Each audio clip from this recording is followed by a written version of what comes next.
So I'm Naoki Koshimoto from University of Tokyo, and I've been visiting David Bennett in Goddard since last week. So today I'm talking about probable evidence of systematic errors in Spitzer 2015 parallax measurements.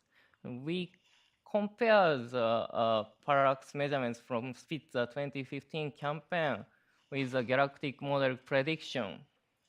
And this is a result of it. And we find that the measured pi values are too large compared to the galactic model prediction. So why comparing with galactic model? So it is already known that large systematic errors are frequently shown in the Spitzer photometry.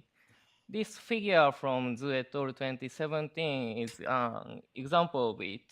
And the cyan data points Spitzer right curve, and there is a clear deviation from the single lens event. But actually, the deviation was concluded as systematics in the Spitzer photometry. And there are many other events, many other Spitzer events similar to this case. So it is important to compare the distribution of Spitzer pi measurements and the galactic model to know how much the measurements are affected by such systematics in the photometry. So basic idea for the comparison is this. So microlensing single lens event detection efficiency depends on TE, U naught, Fs, and T naught. So TE is only a parameter which affects both detection efficiency and lens parameters. So once we fix the T values at the observed value, we can fairly compare the model calculate probability of this P-gal pi for fixed TE with an observed pi obs from Spitzer campaign. Here, this P-gal pi is a conditional probability distribution of pi calculated using the galactic model when TE is given as T equal T obs. For such comparison, we need a pure sample which unbiased toward pi values. So we decided to use 50 single lens events from raw sample of Zhu et al. 2017 paper. Zhu et al. 17 is a statistical paper which analyzed 2015 Spitzer events. And their raw sample looks no bias towards pi measurements, so we decided to use it. One problem here is each event has up to 4 degenerate solutions. So we select solutions with minimum value of chi-square R, defined as this formula, that reflects both chi-square and the rich argument of likelihood proportional to pi to minus 2. Here is a visual comparison of the measurements and the galactic model. So black dots are from the pi observed pi values from Zhu et al. Paper, and the color map shows the pi distribution as a function of fixed T values. So please do not compare among the horizontal axis because it's just fixed in each bin. So, and for the galactic model, we use the Zhu et al. 17 galactic model with a typical coordinate of LV equal 1 minus 2.2. And the lines, I need to use this. So, and the lines are the percentiles from top. And for some events, we put I put the percentile values because we use these values for the statistical test later. So for example, this outlier has extremely small percentile of 0.002. And for this one has 0.16 because it is almost on this 16th percentile. And you can see most observed pi values are above the median of the model. So Spitzer parallax is too large compared to the galactic model, even from. This one is a corresponding percentile from top. So here is 2.5 pi. Yeah, so the Spitzer paradox is too large compared to the galactic model. So then we conduct statistical tests because we need quantitative value to know how much the discrepancy is significant. So the idea for that is this one. If pi obs follows p-gal pi e for fixed TE, the corresponding percentiles at the observed value should be distributed uniformly. So we can do the statistical tests using this fact. In tests, to avoid the effect of model selection, we use the following three galactic models: Zhu et al. 17, Smith et al. 11, and Bennett et al. 14. Here is an example of statistical test. At first, we calculated percentile from top, or this upper probability, pi, for all the 50 events.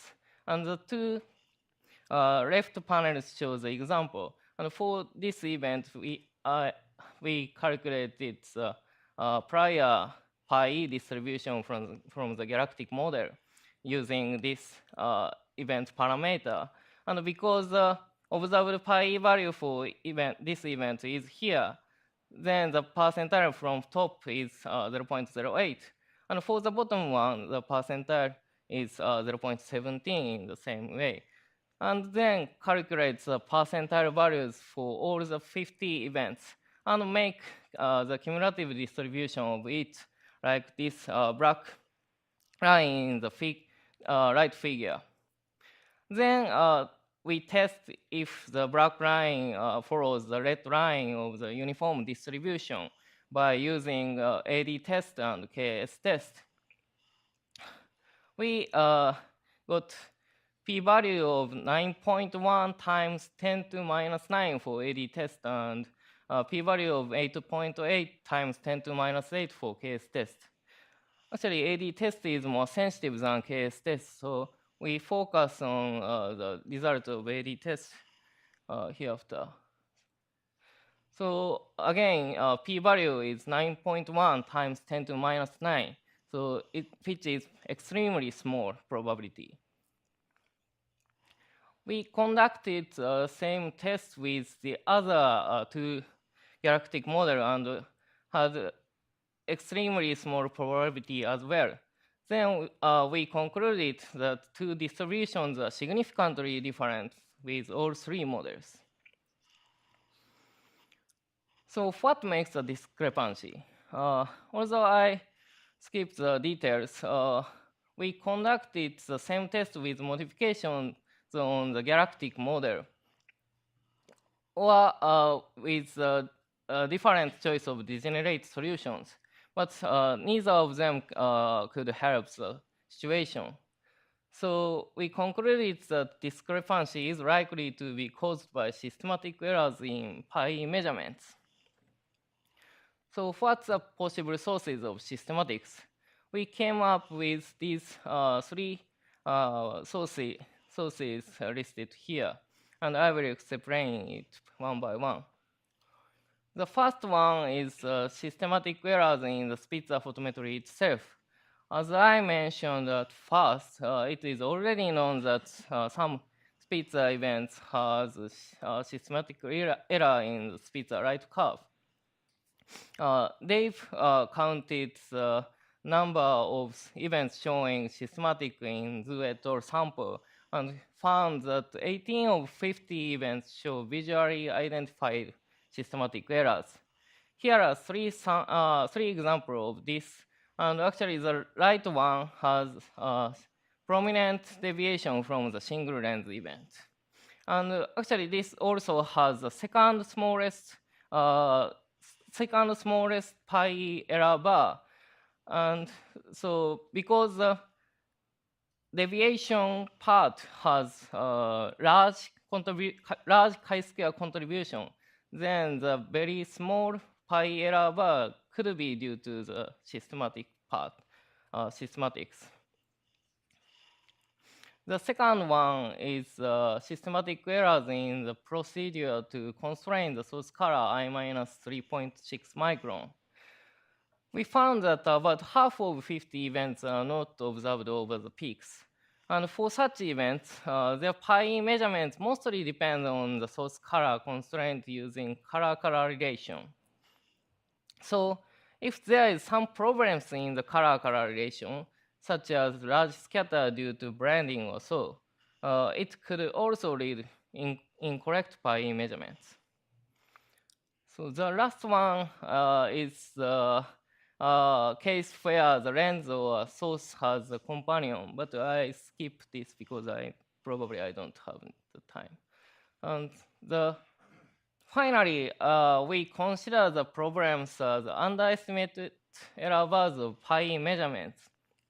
It would be better if we increase the error bar of photometry itself, but we couldn't do it. So instead, we increase the error bar of pi with this modified error bars of this formula with a new parameter of k and sigma pi mean. Actually, just increasing error bar would not help the situation because the representative value would not change if we just increase the error bar.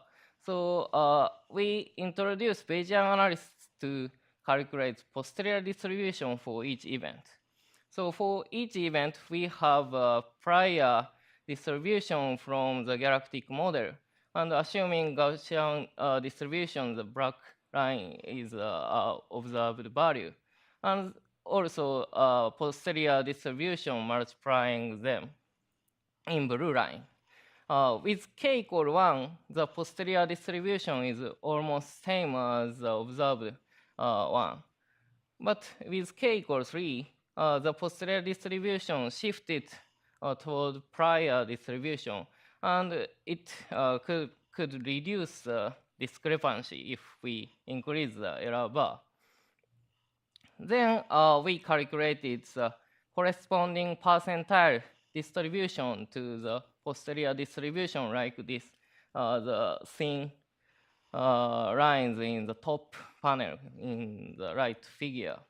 And then summing up this distribution and the cumulative distribution on the bottom panel shows the summation of these percentiles. And actually, this is also continuous distribution. So we divide the vertical into 50 because 50 events contribute this cumulative distribution. And then conduct the same test. And this is the resulted p-value as a function of k-value. Even with the minimum requirement of p-value of 0.05, we found that 4 times larger error bar for pi measurements with sigma pi mean equal 0, or adding minimum pi error bar of 0.05 in quadrature, and then multiplying 1.7 is needed.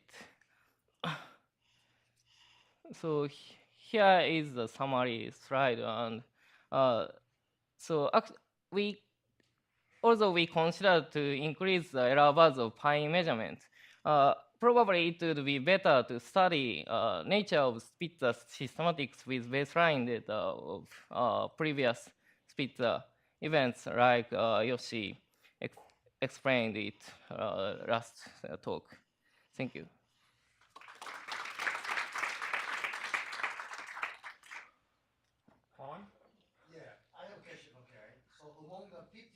Your statistics, did you separate the events into 2 groups? One group, for events with a kind of cover the peak, and another group, in a kind of a segment.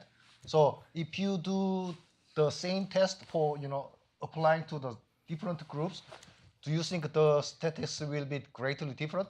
For example, the one on the left, at the third, the left third column, the peak is well covered.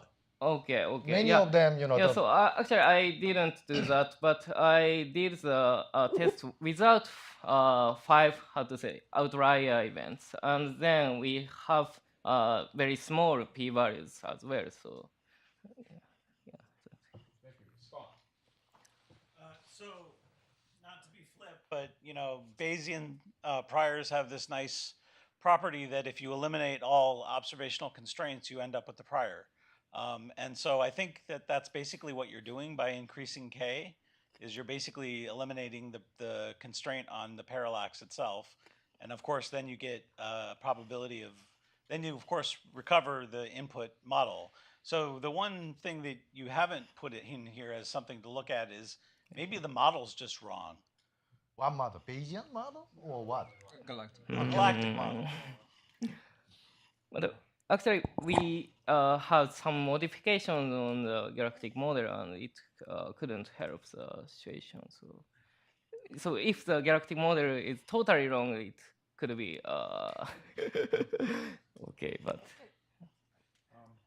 Radek. One possibility you have, it seems for me, you have not considered is that it's not a error in Spitzer measurement, it's just selection of the events. That, as it was mentioned, when the event peaks for Spitzer sooner than it peaks on Earth, it's possible that when the data are started being collected, the event is already over for Spitzer, and then it's the parallax is not measured. So this way you're producing and you're not including, it seems, this effect in your so-called prior. So this makes problems with the comparison, and I think all such problems are mentioned in Jennifer's 2015 paper.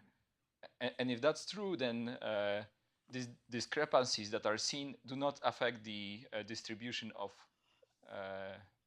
galactic distribution of planets. Okay, so actually, I'm not sure if I understand your comment correctly, but I use a sample from the 17th row sample, and I think it very fairly selects corrects events.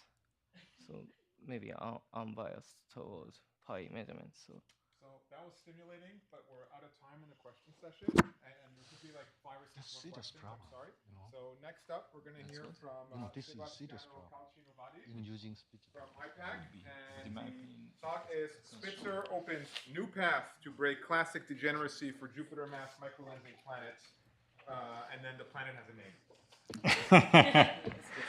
Thanks.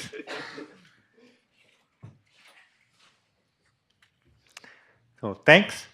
I'm going to discuss Ogle 171140 from the 2017 Spitzer campaign.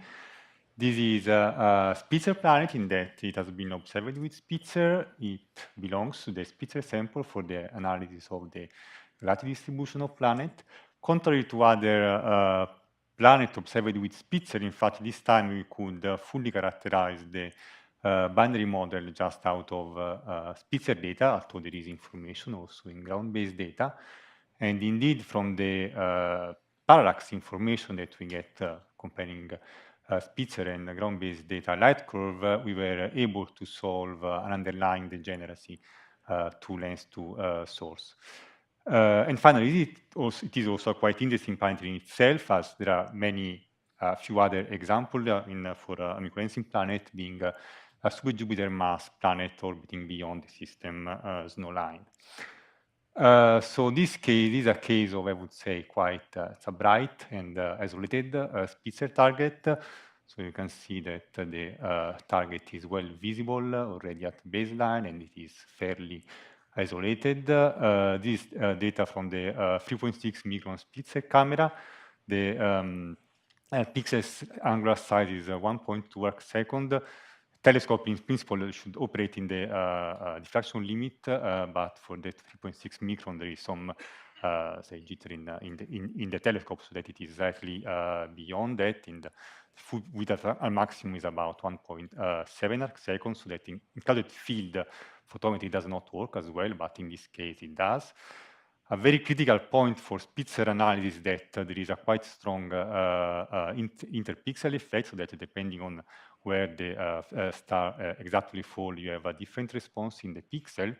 This is why it is very crucial to get a right estimate of the centroid of the pixel of the star. This is what I'm showing here. This is the light curve of the offset from the nominal position from ground-based observation in unit of pixel along the Spitzer observation. So you can see the scatter is very narrow, about 0.04 pixel. So that's excellent for, say, average good events. We get this RMS of order about 1/10 of a pixel, given that the knowledge, the underlying knowledge of the interpixel variation is up to 1/5 of a pixel.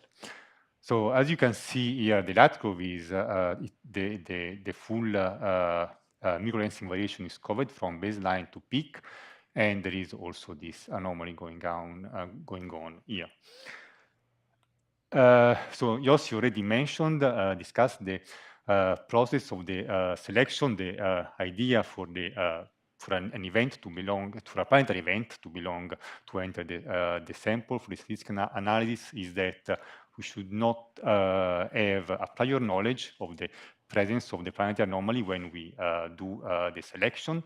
Then there are a lot of caveats, which explains why this huge and awkward table that Yossi explained. But in this case, the process was quite straightforward. Well, the only say trick was that the event was actually announced by the Ogle as a new Ogle event at around noon UT on June 19. It was just 1 hour before the upload, which is done weekly. Then the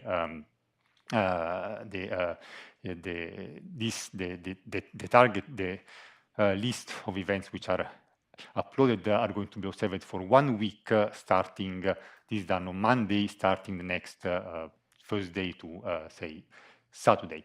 So as there was very little time, it was up to the upload team, so basically Andy, to decide to select this event, which he did, fortunately. So this is this 2-line here that you can see here is the Ogle alert, and then here is the time that was the selection. At this time, it was just what we call a secret selection, so that it was not announced, so there was no commitment.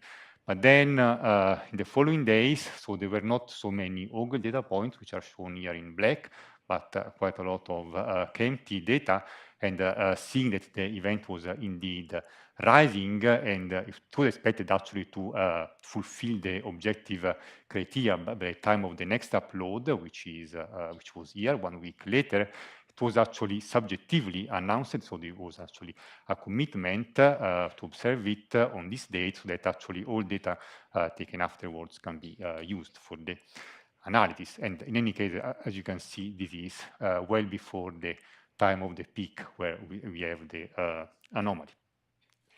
So as for the modeling itself, I will come back to the generous with the two-source solution later on. So what we can see is that the anomaly is primarily visible on Spitzer data. Well, this is explained because Spitzer trajectory is clearly closer to the this central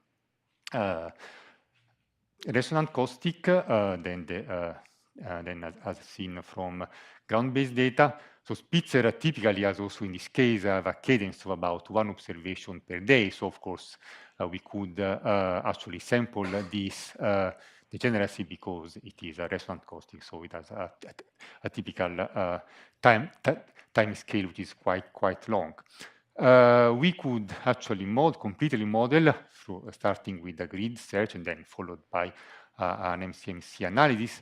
And the binary model just out of Spitzer data, including a constraint on the finite size effect rho. From ground-based data, we get basically the same for S and Q, but no constraint on rho. Then out of a joint analysis, well, beside a refined constraint on the SQ and rho, we also get, of course, the Microlens parallax. And in this case, we only have a degeneracy in the direction of the parallax, not in the amplitude, because the other solution was excluded by delta square, I think, about 500. So you can see that the residuals are quite flat, in all cases, especially for Spitzer. And there is, I mean, also from ground, you can see that the anomaly is not quite visible still if you compare to versus a PSPL model, the systematic are quite apparent. So to get to the physical parameter, as we have knowledge of the parallax, what we need is theta e. For this, we need a photometric characterization of the source through the analysis of theta stars, so from the knowledge of the position of the source in the CMD. So we end up with an host mass of it's a M-dwarf of 0.2 solar masses, and therefore being Q of order of 10 to minus 3, there is a 2 Jupiter mass planet, and I recall that for this, using this equation, we don't have any dependence from the source distance. Then, well, the source is clearly a bulge object, and we get an estimate for the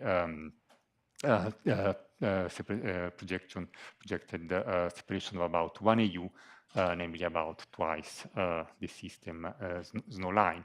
So the other information that we get is a very small relative parallax, indicating that the length is indeed quite close to the source, suggesting therefore a bulge event.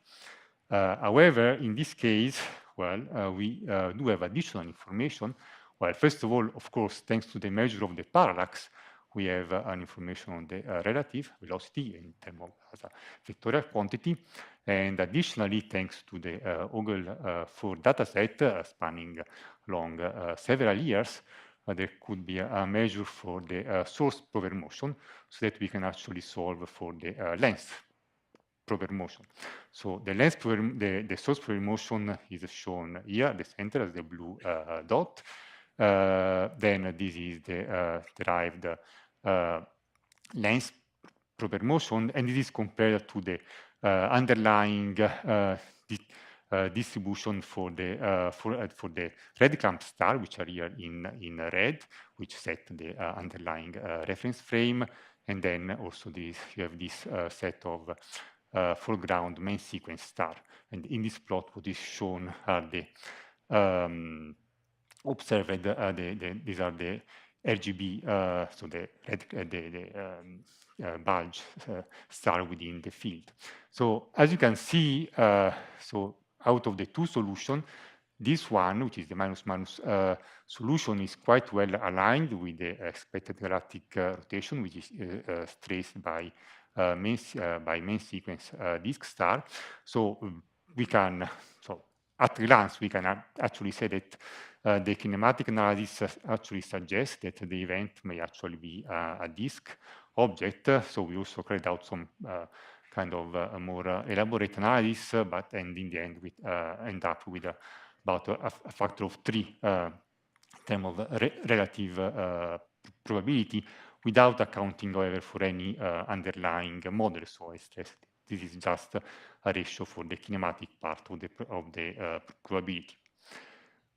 To end up with the breaking for the 2L versus 2S analysis.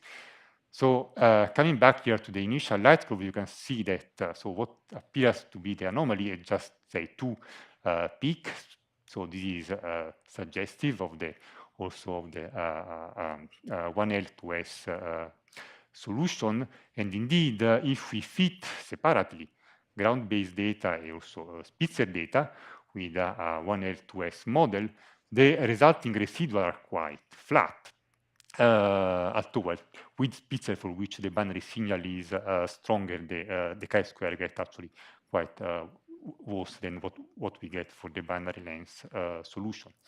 However, when we carry out a joint fit, ground plus Spitzer, you can see that we get the residual showing very large systematics, and indeed, of course, correspondingly, the delta chi-square is larger than the sum of these two values, by 6 or 700.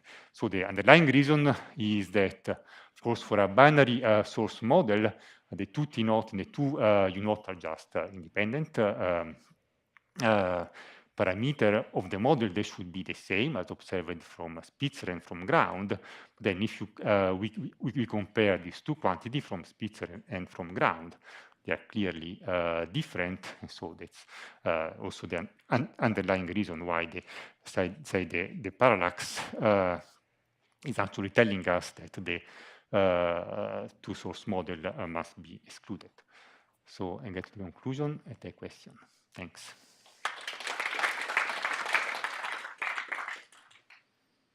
All right, questions? David.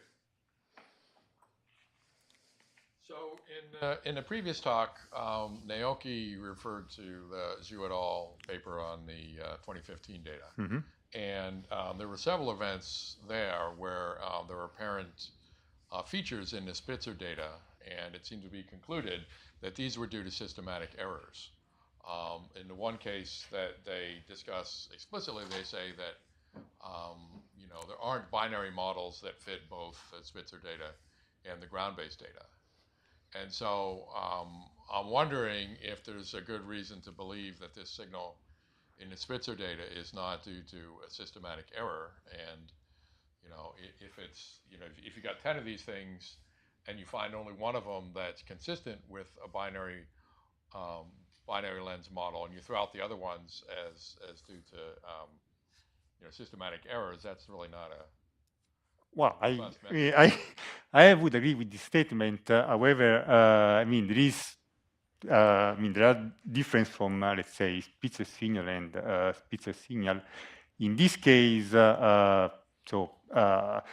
typical problem that so as I mentioned, there are many potential issues with Spitzer photometry, which are almost always related to problem of crowding. So when we get into, let's say, trouble with the Spitzer photometry, is often related to having, say, nearby bright or brightest star, also compared, of course, to the brightness of the Spitzer signal. So many cases where we may have actual problem within the photometry fall in this range, whereas in this case we don't. This is also, say, manifest one clear indication for this. In this case, it's not always the case, we get an extremely well-centered centroid with a very narrow distribution, showing that we actually get a very precise determination of the centroid, and this actually makes us confident that we are getting the correct signal. And overall, here the signal-to-noise ratio in this scale here is 20 up to 120. When we may have trouble, say, and then it's the Spitzer photometry we must pay extra care, is when this level is of around 2 or 3 units, very near, let's say, also to the background level. So, say, here we are in a completely different regime, both in terms of, say, source crowdness and signal-to-noise ratio. So and then of course in this case the best proof that for this specific case the signal the Spitzer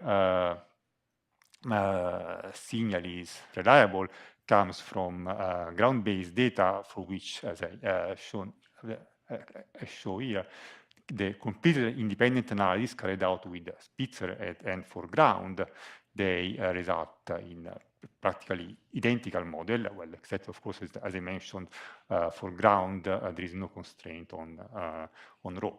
But that's. Thank you. We're a little over time, so we'll have to move on to the next talk. We're going to hear from Amber Malthus from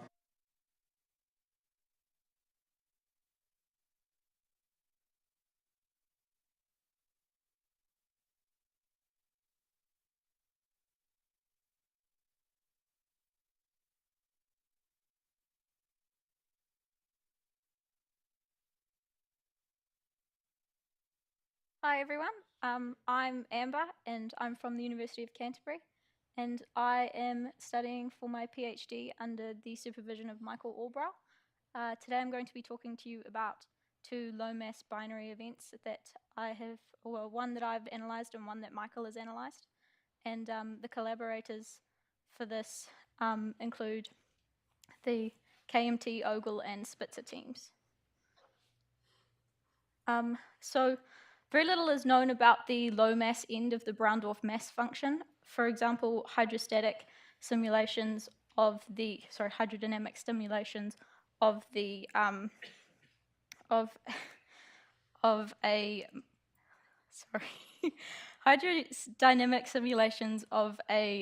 collapse of a large star-forming molecular cloud by Bate 2012 found 450 stars and 800 brown dwarfs. Of those, only some of those had masses less than 30 Jupiter masses, and none of them had binary primaries less than 70 Jupiter masses.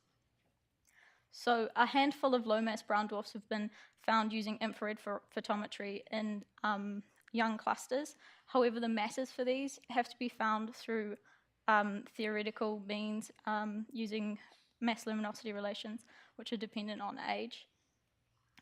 Several free-floating planet candidates have been found in microlensing, for example, two events by Moroz 2018. However, these don't rule out hosts at separations greater than 15 AU. So in comparison to our own solar system, that would be approximately beyond about halfway between Saturn and Uranus. So single lens microlensing events are not the greatest way to probe the lower end of the brown dwarf mass function because they are difficult to detect and characterize. However, binary lens events are easier to detect and characterize due to their caustic crossings.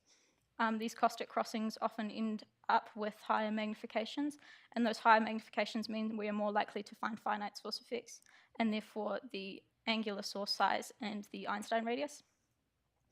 The high magnification also means that we are more likely to be observed by Spitzer, which increases our chances of getting parallax measurements which break the mass distance degeneracy.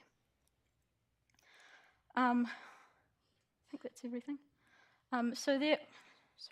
There have been 4 events that have been published with brown dwarf binaries.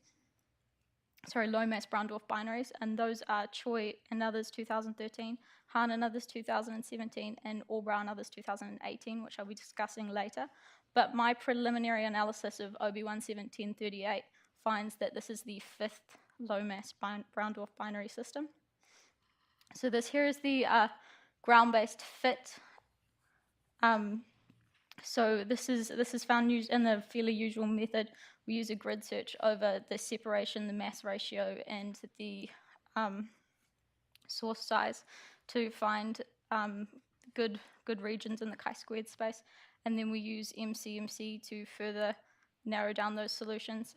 The MCMC modeling used here is a modified Morse code, which includes GPU parallelization and Foreman-Mackey's MC, as well as Bennett and Ray's Icarus method for determining magnification, and also hexadecimal approximation, where the finite source effects are not so significant. I think that's everything. Oh, right. So also there are data sets here from 3 different Spitzer sources, but also 2 fields, and also Ogle data. Fitting the magnification model here to the KMT data sets in both V and I gives us the source color and magnitude, which when compared with the red clump allows us to find the intrinsic source color and magnitude for this source. So once we have the intrinsic source color and magnitude for the source, we can find a color-color relation between a KMT field and the Spitzer field, which allows us to put a constraint on the reasonable deblended source flux in the Spitzer fit. So when we do our Spitzer fit, we start from a grid-based search across delta beta and delta tau, which is effectively just the difference in U0 and the difference in T0. we use the source flux constraint on the Spitzer model as a prior, and the result in this case was a fairly obvious single solution region for the constrained grid. The minimum in this grid was then used to seed an MC model, and in this model we included parallax, and this from the Earth's orbital motion as well as from the space-based perspective. So this was the best fit from the MC modeling. I mean, it is what it is. So because of the symmetries in the magnification field around the axes, the lens axes, there is always a fourfold degeneracy on parallax solutions, and you can see the fourfold degeneracy here. So up in the upper right panel is the previous solution, and the other solutions were found by estimating how the U0 and T0 values would change and then seeding MC instances from that. We find that they have quite different chi-squared values though, and that the upper right panel is far more likely.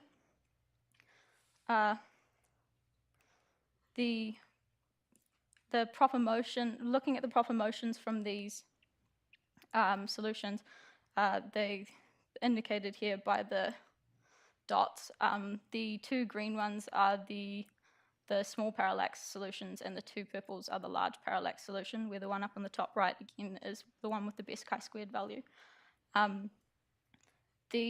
This seems to rule out the bottom two solutions, well not rule them out, but make the bottom two solutions seem more likely. So in combination with the chi-squared value, it seems like the minus plus value is somewhat reasonable. So the masses found from this solution were 20.7 Jupiter masses and 13.8 Jupiter masses, with a separation of 0.6 AU and a distance to the lens of 1.94. I should probably say back here as well. The circles are indicative of 1 sigma expected proper motions based on a disk lens and a bulge source at the distance relating to the distance of the solutions that they're color coordinated with. So for the green solutions, this was more like 90 and 60 masses and a lens distance of about 4.4 kiloparsecs. So another event is the OB1266 analyzed by Michael, and this is the ground-based solution of that event. It shows two well-resolved peaks as the trajectory crosses a triangular planetary caustic. There are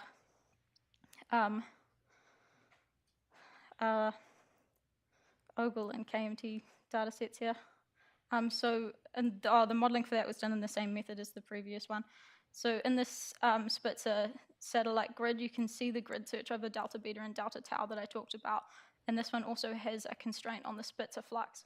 But instead of there being one solution like in the previous one, here there are two obvious solution families in those two regions indicated by the pluses. And these form 8 degenerate parallax solutions, which when we look at these, you can see the caustic diagrams for those. And in this case, because of how the plus Spitzer trajectory, the green plus Spitzer trajectory goes through the center of the central caustic, the two small parallax and the two large parallax solutions end up being really similar. So we end up with effectively 6 solutions with very similar chi-squared values. When we look at the proper motion analysis for this, so it's pretty similar here where the circles relate to the same distances, and I've forgotten which ones the dotted lines go with. No, sorry, I haven't. The dotted line goes with the plus plus and the minus minus, and the solid line goes with the plus minus and the minus plus for the yellow versions. So here, the proper motion seems to disfavor the 3 bottom solutions, and so we're left with the 3 top solutions as the most likely. So the solution here is for a 16 Jupiter mass and 12 Jupiter mass lens, which comes from the green family of solutions, and the yellow family is less favored but still can't be ruled out. That has an 8 and 6 Jupiter mass and a 90 and 70 Jupiter mass. So this here is a figure of where our masses fit compared with other published masses for low mass brown dwarfs, and on this the purple line indicates the deuterium fusion limit, and the blue lines come from Ogle and Moa studies on TE distributions from single lens events. The green bars are representative of planetary bound planetary masses. These are from the NASA Exoplanet Archive, and these mostly include assumptions about host masses. So the top dot, the lone dot, is the rather rare single lens brown dwarf event with finite source effects, and the others are the other published brown dwarf binaries. So here we can see our ones are quite small, but the all-brow one is by far the smallest. But the most important thing here is that there seems to be an overlap between the planetary masses and the brown dwarf masses. And this raises an important issue for characterizing these things, because if we don't know anything about the formation method of them, how can we possibly say whether or not something is a free-floating planet or a very low-mass brown dwarf? So we can see quite clearly that all of these things exist in binaries at that mass, and so therefore it's pretty easy to assume that they will also exist in singular, and so free-floating planets may in fact actually just be low-mass binaries and without knowledge of their formation. That's a bit hard to characterize. Okay, that's all. Thank you for finishing on time. That's good. Questions? Hi. Hi, Scott. I think there's at least one more single free-floating brown dwarf. Apologies. Which is Gould et al. 2009, but Is it very low though? Because sorry, I was specifically trying to talk about very low masses, but How I low might have mass? forgotten I to think this one mention was that. 40. That may have been too high. oh, What was- it's 0.05 solar masses. Okay. So it's too high. I think that was probably just always like a random arbitrary distinction between low mass and not low mass brown dwarfs. Yes, Andy? Could you put your plot back of the proper motion circles and crosses? For which event? What? This event or the other one? Other one. The other one. The one you were just working on that recently. Yeah. Yeah. So you know, the Gaia proper motion of the source, you know, is -5 in north and -7 and -8 in east. Yep, so that will change where those circles end up, but I haven't had a chance to do that Yeah. analysis yet, sorry. But anyway, it's I think it does tend to agree with that, the green point. Okay. I mean, you know, it could be still produced by peculiar motion of the lens, but it's going that way. It certainly could. The preliminary results, it could well be a 90 and 70 mass lens. Jupiter mass. Let's see.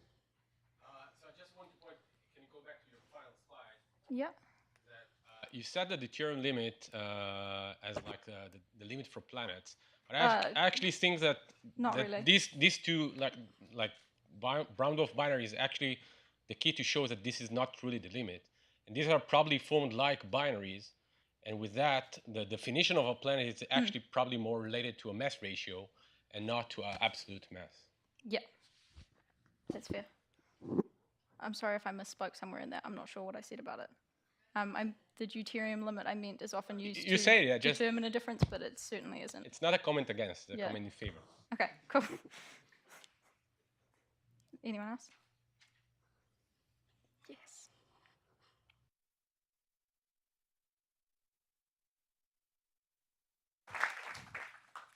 And for the next talk, we'll hear from Radek Pileski from Ohio State University on K2 Campaign 9 data analysis of another microlensing event with the name. Oh, thank you. Yeah. So I'm Radek Pileski from Ohio State, and I'll be talking about K2 and some particular planetary event.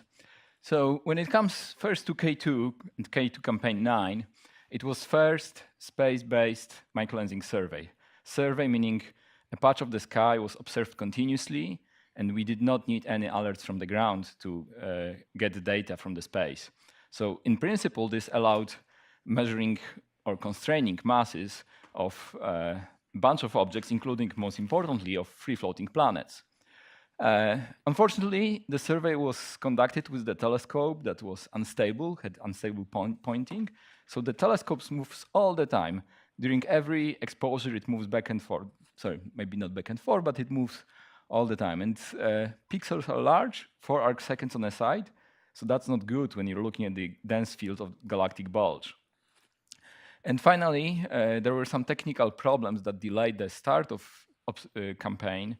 And we'll see that at the end of my talk that they turn out to be important. So we wanted to analyze some planetary event very fast, and we've seen anomalous event even before K2 campaign 9 started. So here's first model, I think, circulated to the community by Valerio. We clearly can see that the event is anomalous, and it's before the campaign starts, so everybody was excited. We'll have, for sure, a planet from K2 experiment. Here's model by Yuki Hirao with more data, and it basically shows the how these binary lens models look like. So we have this caustic and the source. Later on, we've seen that it rather moves off the caustic. It doesn't cross the caustic, but it's very similar to what we see here. And I think that's the final model circulated by Valerio in August 2016. And Valerio, while circulating this model, pointed out that there are significant residuals. So most probably, in his opinion, there were some problems with the data. So he asked people to re-reduce their data so that the model fits better. So nowadays, I collected all the information we have for this event. So as you can see, here's a list of all the data sets that I got. Thank you for everybody who contributed to collecting those data. I think like 1/3 of the room contributed. So there's really lots of data. So that's good. I'm analyzing this event using software called Mulens model. It's public code. If you want to use it, just goes to the GitHub website. There's also documentation. Every function is well documented. The code is fully public. There's a paper by me and Jennifer Yee that describes the code. If you want to use it or you're using it and have some questions, just ask me or shoot me an email. And I'd like to advertise somehow this code. So like if somebody advertised a movie, then they quote somebody from like some famous movie critic, that watched the movie and said something good about the movie. I haven't found microlensing software critic, but I recently got an email which said it's such a wonderful resource, and the email was sent by anonymous astronomer Kalen H. Yeah, maybe some of you know him. So if you have questions about the code, ask me whenever you want. So here's all the data that we have from the ground for this particular event, and I'm also showing static binary lens model. It's hard to see the model itself because it's under all of these data points. You see there are lots of colors, so it's really nicely looking plot, except that it's very hard to read anything from that plot because of the number of colors. So in later plots, I'm removing all the follow-up, and that's because 3 surveys contribute most to the constraints on the model, but I'm using all of the existing data in the feeds. I'm just not showing them on the further plots. So to make it easier, just 5 colors for 5 different data sets, Ogle, Mo, and 3 KMT data sets, and that's the light curve of the full event. And when you look at that, you see that there are still residuals, and they're significant. It's not just like one night that some telescope was bad or something, and they're there even though we're using data from different telescopes independently reduced.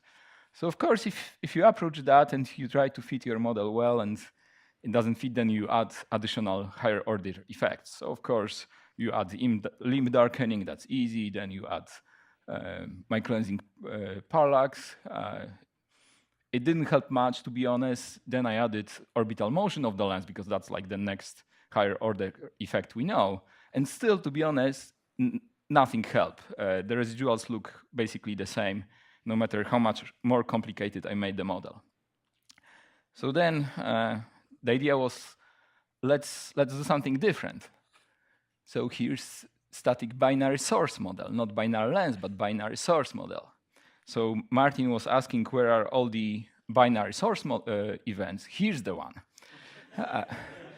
When we look at the residuals, they almost flat. Yeah, you see it's very nice improvement over the previous model, and both the main peak, that is anomalous, and the SNE were described by the binary source model. So the best candidate for being K2 campaign 9 planetary event is killed, in the sense it's not planetary. Sorry. When it comes to K2, analyzing K2 photometry is not easy. So what I'm doing is a method that started first with Dan Wang's causal pixel model. So here we have signal that is seen in one of the K2 pixels. And this scatter that you see is well correlated between different pixels.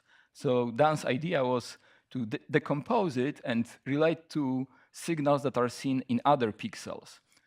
So the signal seen in this pixel is some linear combination of signals seen in other pixels. And as you can see, these patterns are quite similar. There are really good similarities between them. So that somehow helps. So here's basically this equation in slightly different form, but the signal observed in given pixel at pixel m at epoch I is equal to some linear combination of signals seen in other pixels, but at the same epoch plus some residuals. So I modified this, and it took me some time. Finally, I arrived in slightly more complicated equation. So in simple form, it's observed signal minus microlensing signal times the PRF, the pixel response function calculated for given source and given pixels for given epoch, equals this instrumental trends plus some residuals. So if you like equations in more formal way, here's the equation. So this is what I'm taking from Dan's method. I'm adding this PRF and K2 source flux and the microlensing magnification. So in my method, I'm extracting these source fluxes and magnifications, and I'm in order to do that, I have to assume the magnification, so it's simultaneous model fitting and photometry extraction. There's many details to the method. I won't go into them. The code that uses this method is public. The paper is under review, and I think the last missing point is estimating the K2 source flux based on ground-based fluxes measured in different bands, and that's what I'm now working on. So how K2 data look like for this event? They look like that. So the K2 started taking data here, even though it was supposed to start taking data somewhere here. So without this technical delay at the beginning of the mission, we would cut the peak or close to the peak, or at least the peak produced by the second source, which is somewhere here. The event gets faint, so there are significant residuals. And in this case, since we did not cut the peak, the parallax measurement is affected by the source flux measurement, because there's degeneracy between the parallax, north component of the parallax, and the source flux. So I'm still working on that. So to sum up, the title of my talk was wrong. OB 160241 is not a planetary event, it's binary source event. I have the method that is good for extracting K2 C9 photometry.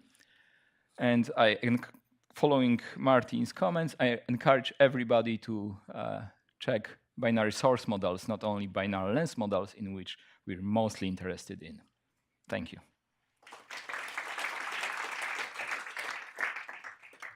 Thank you for finishing on time.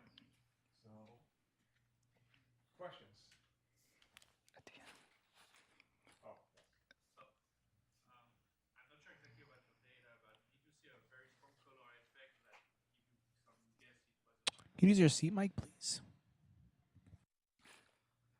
Yeah, okay. Did you see some color effect on the peak due to various data sets that could explain the binary source model better than the binary list and give you the clue that the true model was a binary source?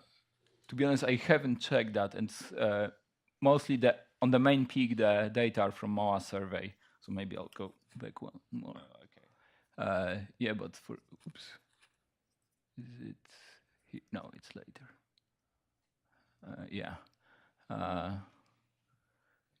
So the flux ratio between the two sources doesn't change much between the different bands. So I checked that. I don't remember the exact numbers right now. Michael? I noticed you didn't explicitly put a blend flux in the model.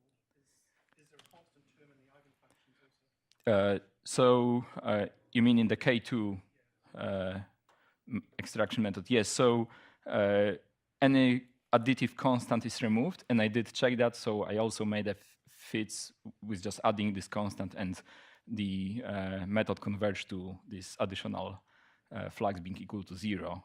And this decorrelation removes any constant flux.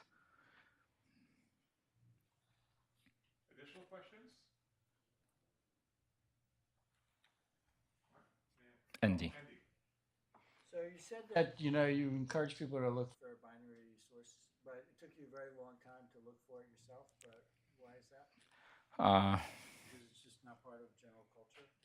Maybe, yeah, and like I knew I have to do this before submitting the paper, but like it was later, and yeah, once I've checked, it's soon converged to a really good model. So, yeah. All right. Well, thank you, Radek.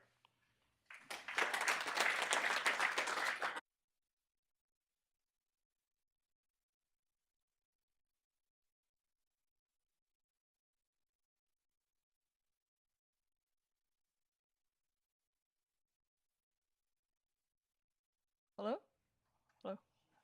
All right, okay, sorry, I changed my talk topic. I'm going to instead talk about galactic models for Bayesian analysis, but presupposing that Spitzer solutions are correct. So I smell some gunpowder in the room, but I'm sure no matter which camp you're on, this talk will be of interest to you, hopefully. Right, so I think it would be great if we can send Spitzer after every event that we detect, but that's of course wishful thinking. Of all the microlensing planets we detected so far, only 5 or maybe 8 now have Spitzer parallax. This means most lenses have not and will not be characterized by satellite parallax. Which means instead we have to study them with Bayesian analysis. Quick reminder of how this works.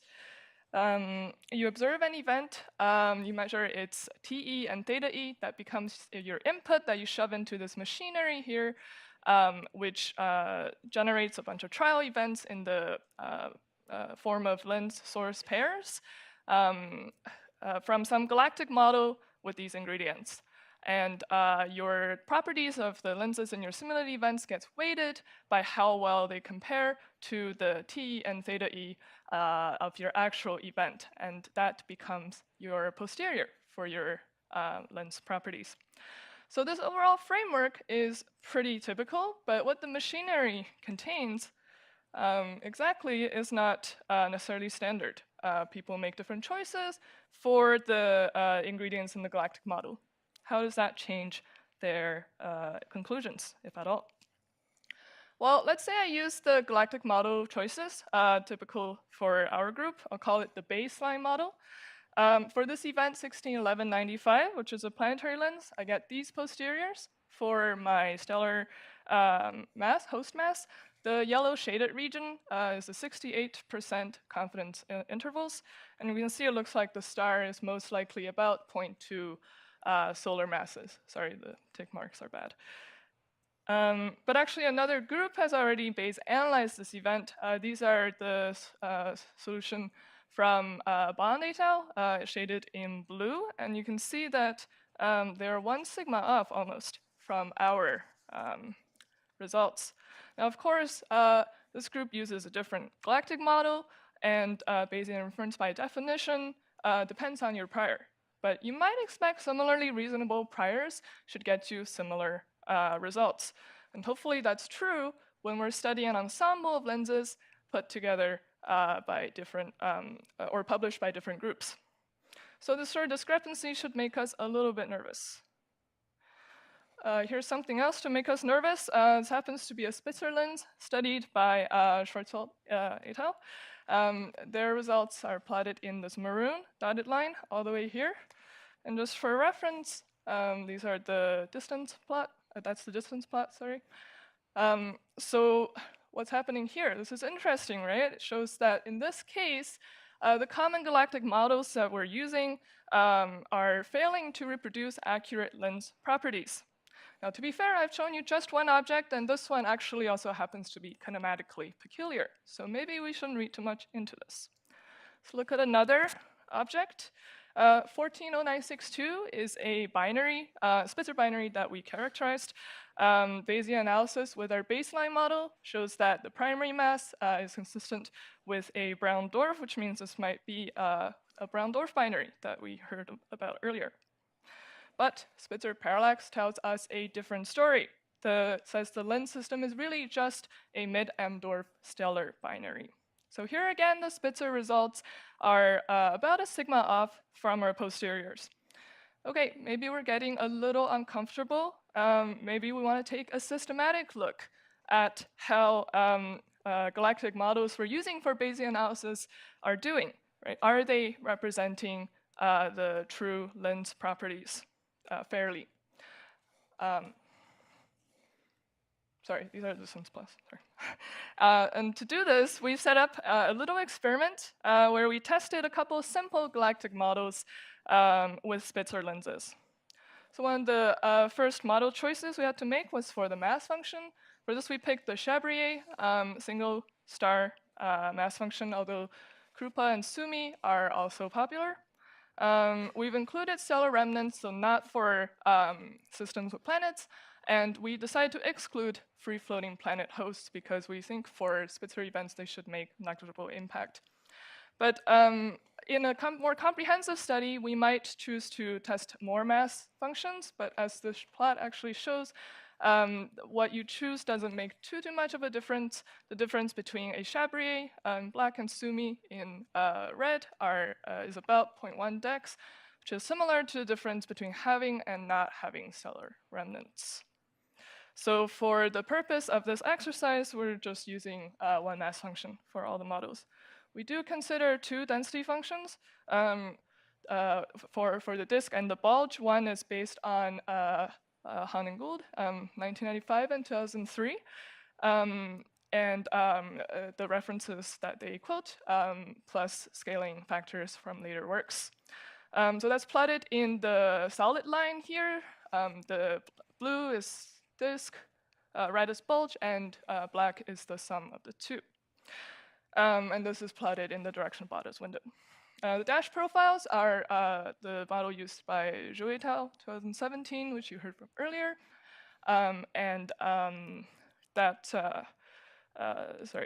That has a bulge profile based on Robin et al. 2003.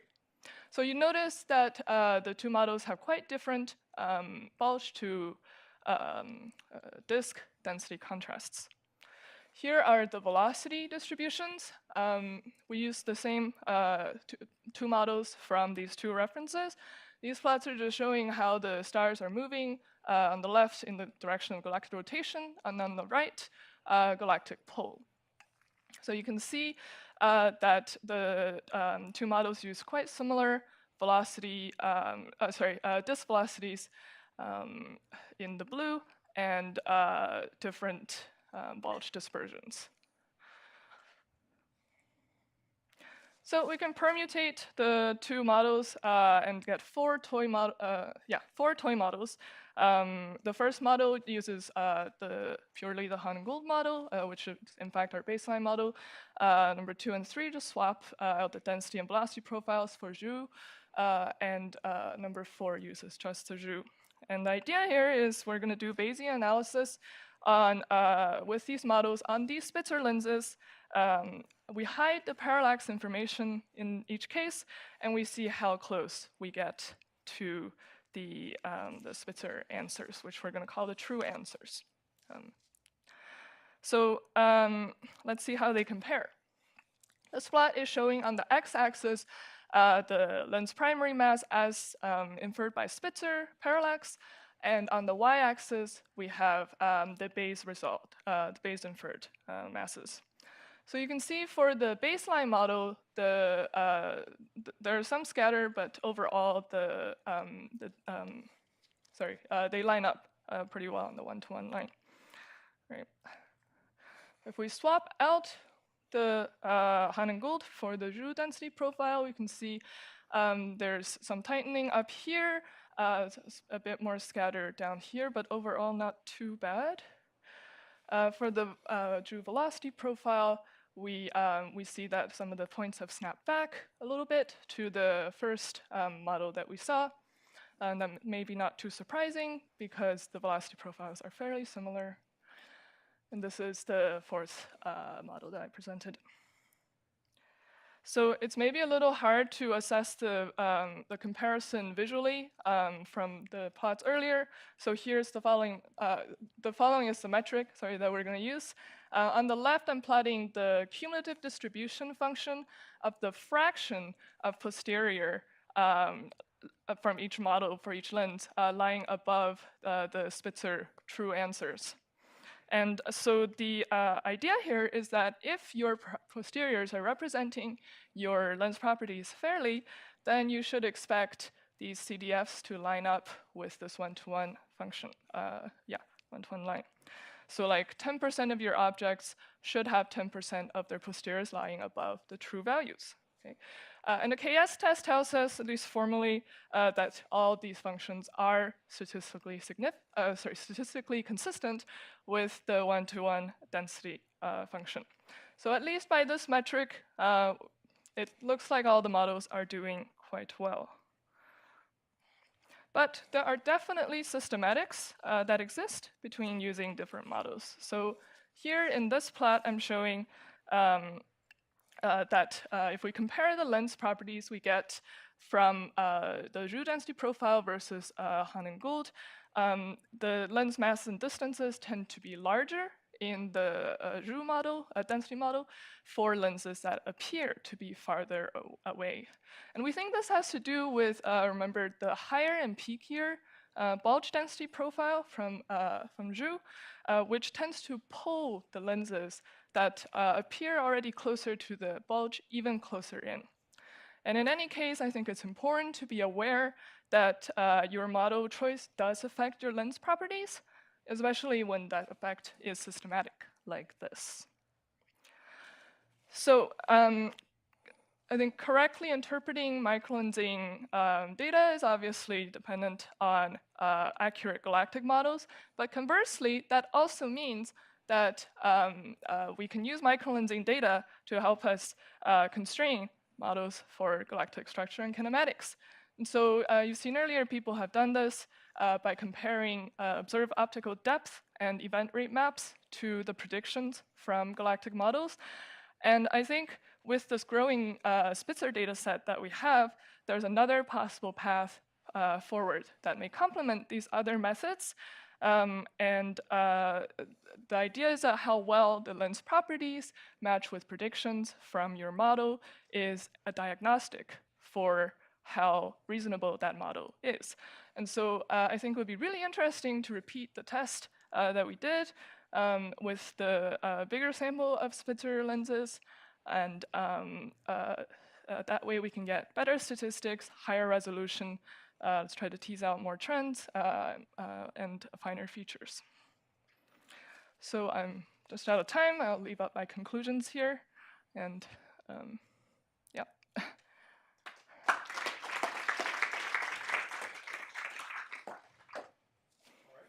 Very good talk. And looks like there's many questions. And there's somebody behind the pillar. Yes, sorry. Yeah, so I was wondering if you've, sorry, right here. Oh, okay. Hi. I was wondering if you've given any thought to marginalizing over the models instead of doing some of that comparison, like direct model to model comparison. So you could like loop that in a reversible jump MCMC type sampling to where you're now hopping between the models as you're doing your other fits in your Bayesian analysis. You mean combining the models? Sorry, I'm not sure I understand. So you're sampling the models the same way that you sample the parameters, basically. Oh, okay. I think okay. I haven't given that any thought yet, but if you think that's the way forward, we should talk afterwards. Okay, sure. Yeah.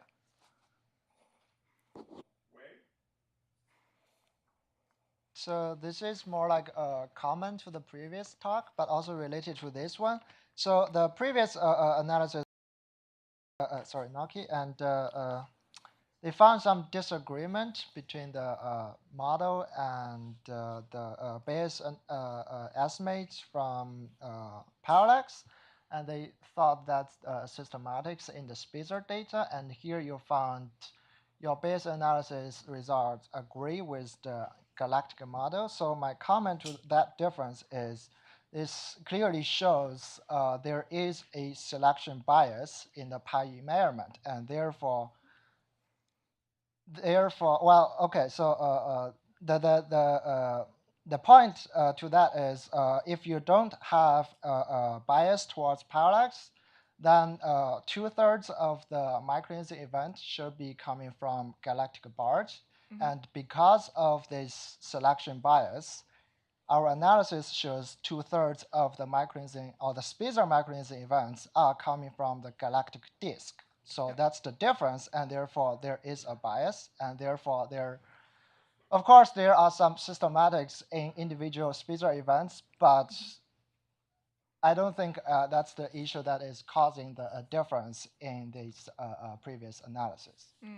I think we did give a little bit thought as to how the sample biases might affect tests like this, and I think you're right. If the sample is inherently not representing the prior assumptions of our galactic model, then that could be a problem. But I also think that because we're inputting for these Bayesian analyses already the TE and theta, the observables for the events, that should somehow inform the galactic models or the Bayesian analysis to kind of probe that the part of that parameter space that that agrees with the observables. I think you do have a little bit of constraint already over. Oh, that makes sense. But we can talk afterwards. So one thing I don't think you mentioned was that there is an assumption that's made often in these Bayesian analysis, which has to do with the distance distribution of the source stars in the bulge. And so traditionally people have used like some semi-arbitrary power law to weight the stars toward the foreground. And the proper way to do it would be pretty complicated because it would involve actually matching the number of stars you expect to be at the source brightness, which is different for different brightnesses of sources, and it can be a big effect if you're close to a place where the gradient of the brightness distribution is large. But it seems to me that that can have a pretty big effect on these results. And have you look to see that those different models are using the We similar have not explored this issue yet, but we're aware that that is an issue. And something I didn't mention, I guess, when I talked about in the very beginning, the different choices people make for what they include in the machinery is that there are also inherent ways in which people are doing Bayesian analysis that may be different. For instance, as you say, some people weigh the source distance function by a power law, and others do it with a more rigorous kind, I guess, somehow, a brightness function. So I think that's definitely something we need to explore in the future. This is, of course, a very simplistic first step into exploring Bayesian frameworks for for microlensing, but absolutely in the future we should explore that. Thank you. Great talk and great answers. Up next, Matthew Kenny of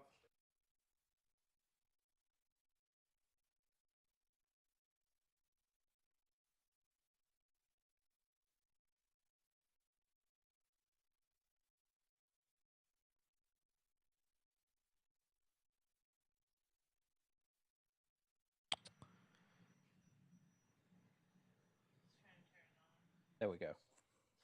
Yeah, there we go. Sorry about that. So yeah, I'm going to be talking about the CFHT observations that we've done over the past few years. I should point out that people involved, the Tsinghua group, Pascal Fouquet, Wei Zhu, and then others such as Annie Gould, Yotzi, have provided very good input as well.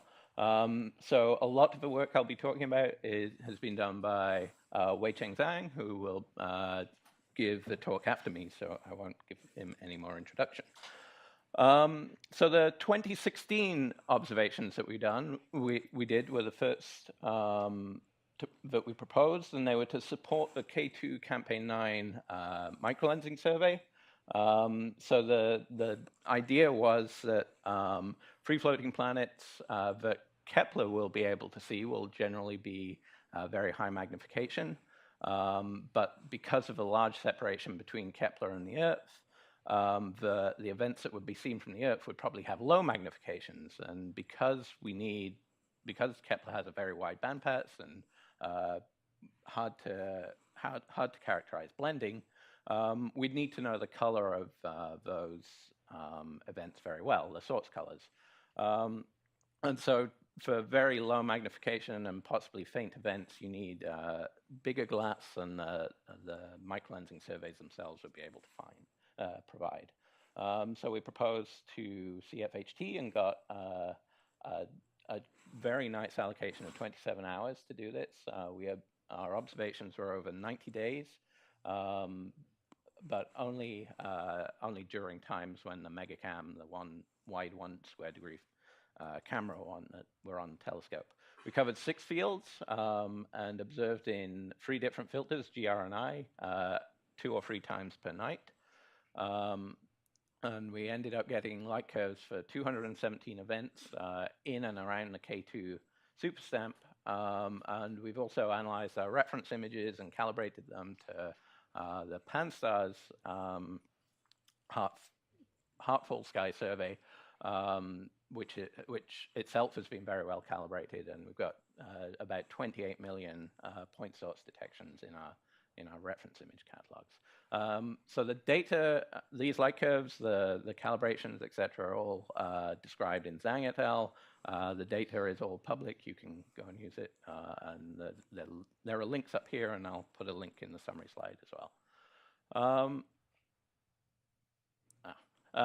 So this is an example of one of the light curves that we put in the paper. You can see, so the larger points here are the CFHT data compared to the sum of the ground-based survey data. And you can see we get very good quality. And then next to it is the source color measurement for this event on the CMD that we measure.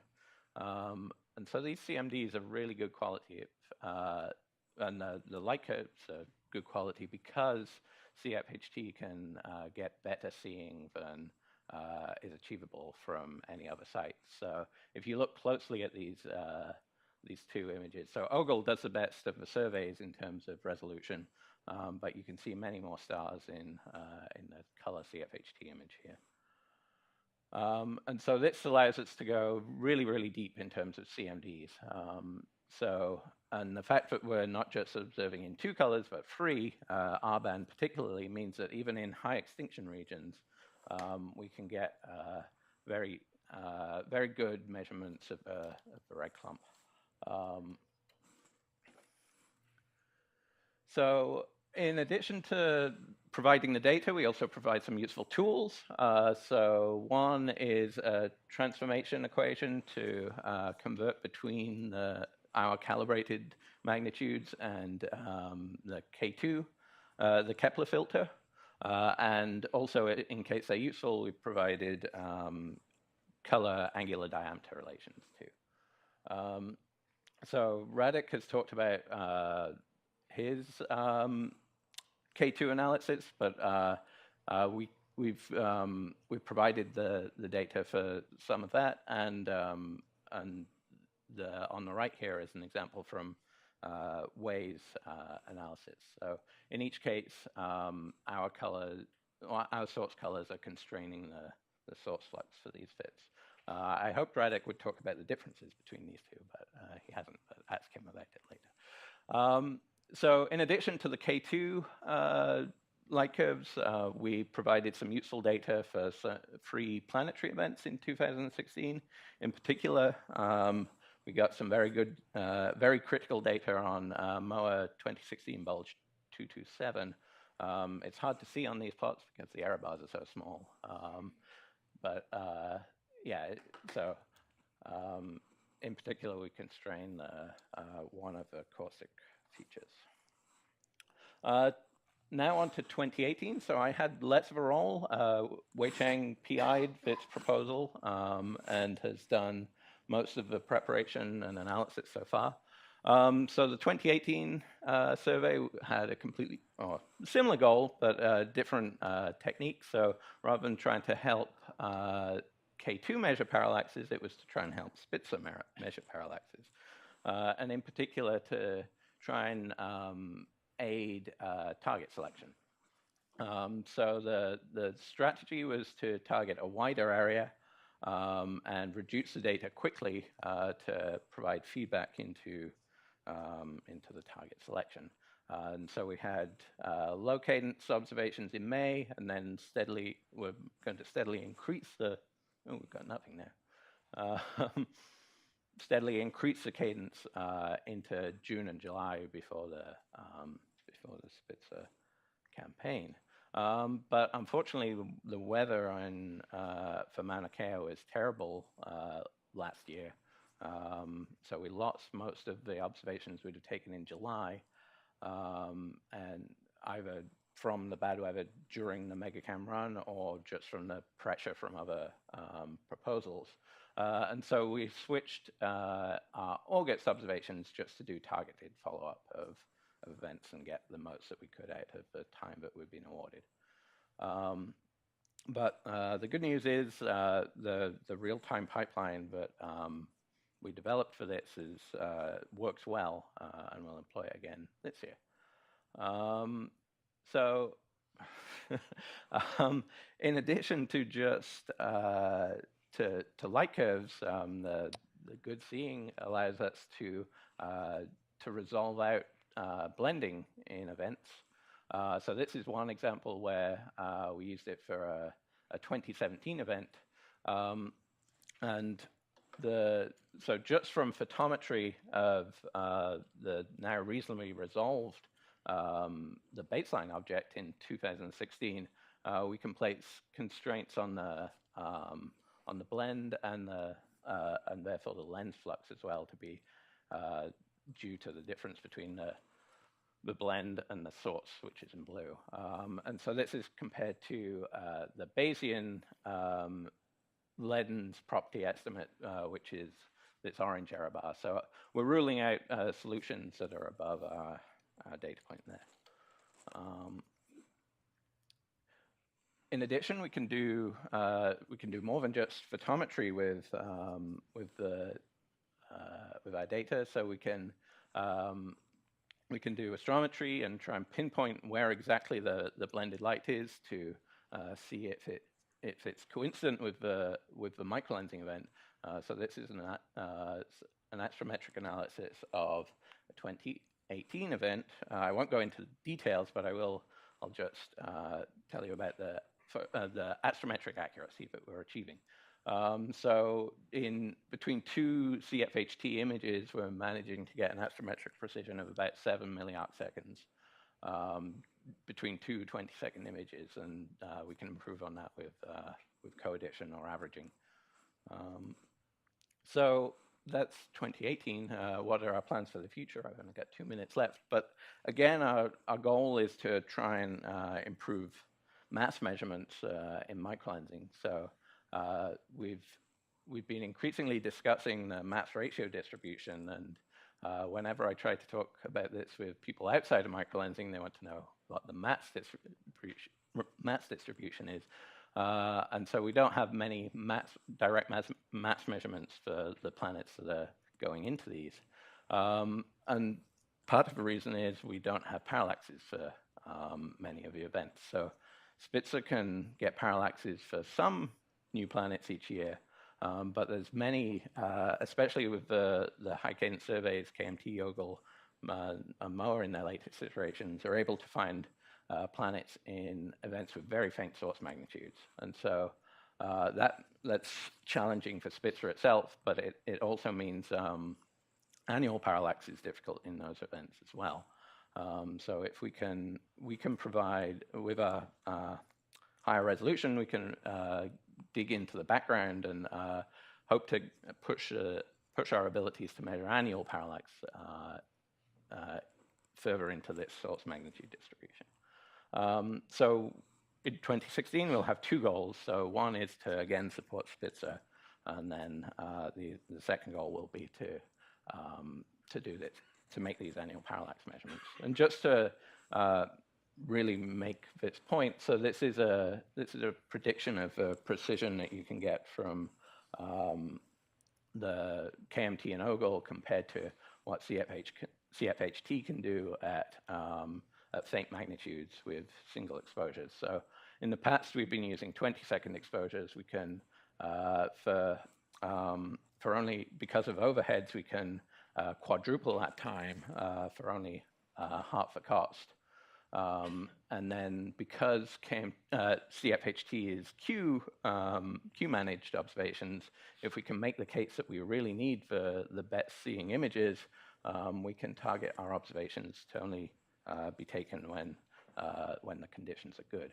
And so if we can do that, we can achieve a factor of 3 to 4 improvement in precision per point compared to the regular microlensing survey observations, where only roughly a factor of 2 of that is coming from the larger diameter of the telescope. And so just to make, so a factor of 3 or 4 in precision, you get to square that in terms of information. And so from tens of data points from CFHT, you can get the equivalent information of several hundred data points from the survey, the regular microlensing surveys. I'm out of time, so I will go to the summary and answer any questions.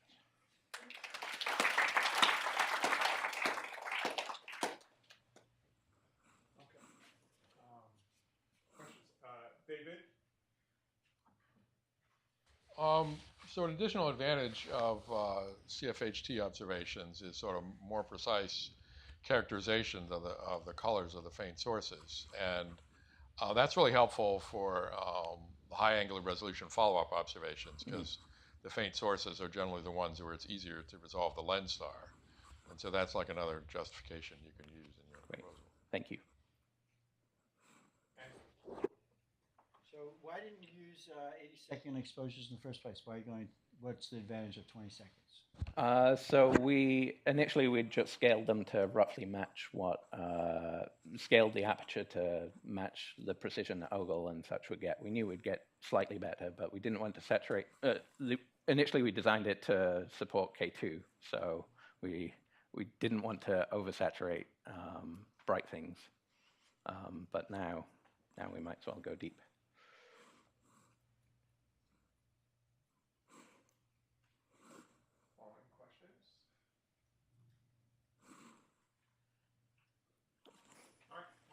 Thank you. Near the end of the day. Thank you, Matt. As advertised by Matt Kenny, is Wei Zhang. Okay, I heard you. LCO follow-up for Spitzer and KMT-net events. Okay, it's my great pleasure to give a talk about the LCO follow-up for Spitzer and the community net events. I'm Wei Zhang, second year PhD student from Tsinghua University. My supervisor is Professor Shu Mao. And I joined the LCO follow-up group last year, and I must say first say thank to Yossi, Jennifer, and Andy for teaching me how to follow up and analyze event. And I also must say thanks to Rachel for the support of LCO network and software.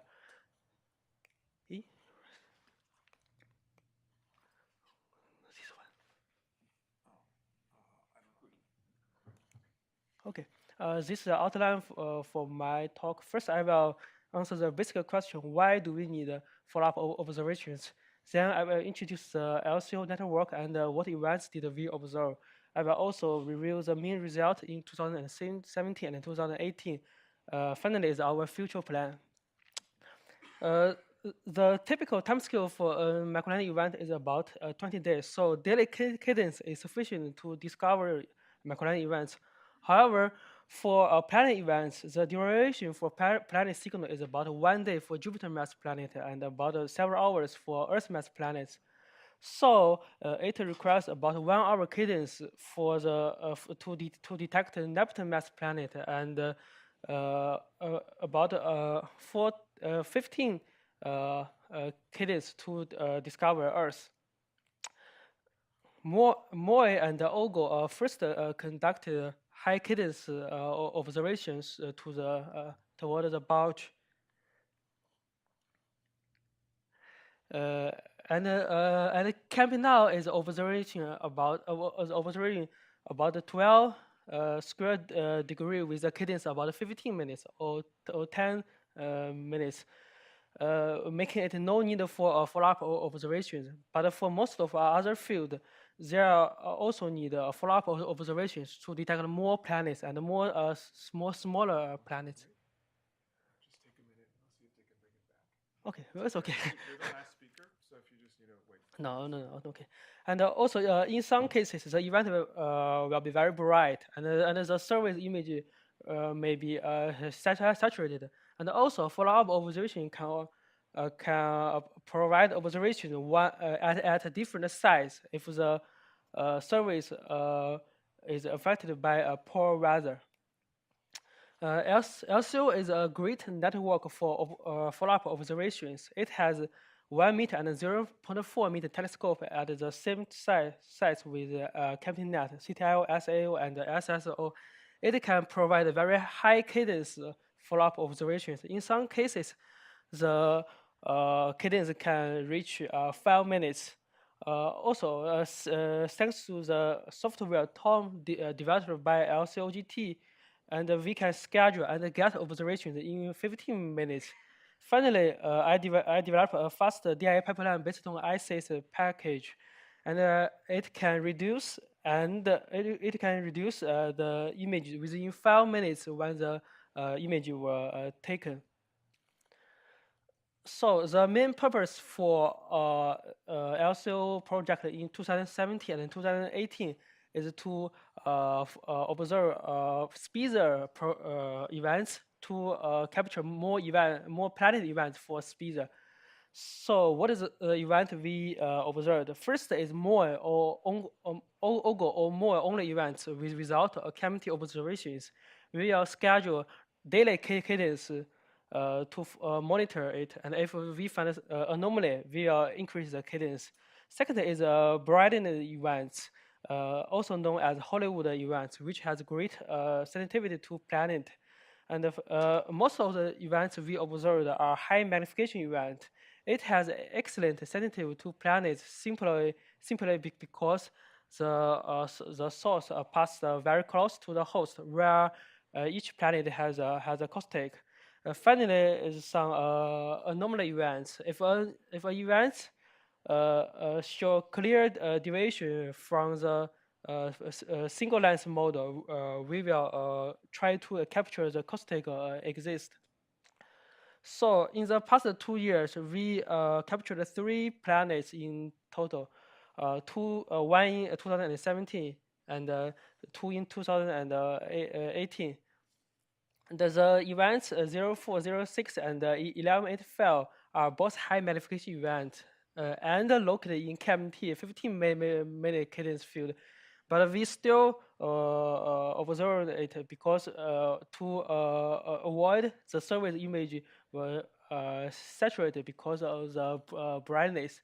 And the event 0799 is an anomalous event.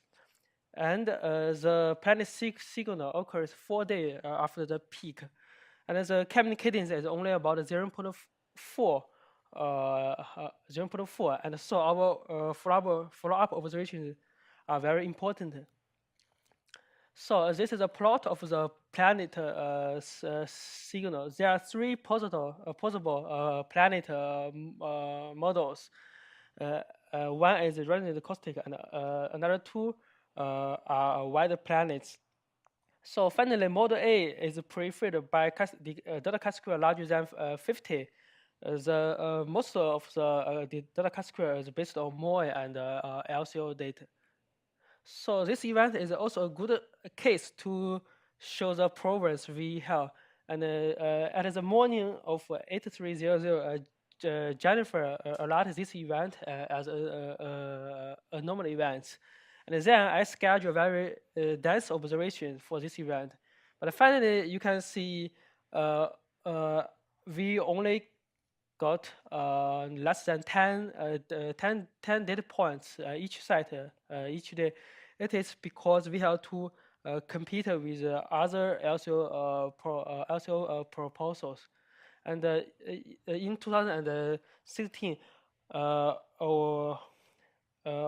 the 1 meter telescope were always overloaded, and we only got about 30% images we request. And also at the night of 8300, the 1 meter telescope at the SSO were extremely overloaded. So I observed this event by 0.4 meter telescope, but the light curve was flagged. And finally, we found the brightness limited for 0.4 meter telescope is about 16 magnitude. Also, the biggest problem is more than 50% 0.4 meter images we got have tracking or focusing problem. So when tracking the high magnification event, we also observed a lot of finite source events, 4 in 2017 and maybe 7 or 8 in 2018. We can do measurements, we can do mass and distance measurements for isolated objects by financial effects and Spitzer parallax. And from 2015 to 2017, we observed Spitzer observed 8 financial effects events, 8 in total, which yielding the apparent frequency is about 2.4%, which is agrees the theoretical frequency in Weiju's paper. However, Spitzer only detect financial effect for 2 events among the 8 events. This is simply because the Spitzer observation has 3 to 10 days delay after the event selection. We also compare the mass and distance distribution for these 8 events, which agree with the Glider model. More financial events are in the Glider bulge. And also, we have not detected any low mass brown dwarf in the Glider bulge. This is also because the delay of the Spitzer of observations, because the time scale of that event is very short. So for the future, in 2019, we will also observe Spitzer events. This is our main project. And about 1 month later, we will start LCO CAMT project based on the CAMT real-time alert system. CAMT is now having its own early warning system, and it will update the web page per day. More importantly, ChemTNet will update its photometry in the website, maybe about 12 hours delay after the image were taken. In some cases, the delay will only about 6 or 5 hours. This is a good case to show the importance of follow-up ChemT-only events. And without the follow-up, we'll see this event might be a single-length event, although with some anomaly. Based on the ChemT data, ChemT real-time data, I found this event could be a high magnification event 2 days before the peak, and 1 day before the peak. Based on the latest 2 ChemTS data, I found this should be a normal event. As Andy said this morning, high magnification event can be used to study planet multiplicity function. So the future of our project is to focus on high magnification event to study planet multiplicity function. This is a summary. That's all.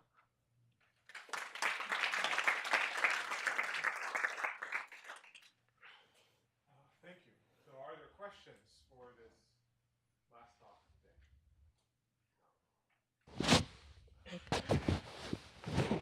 So the problems with the 0.4 meter telescopes can't be combated with longer exposures? No. We use the longest the exposure time we have, 3,000 seconds. 3,000 seconds? 300. Okay.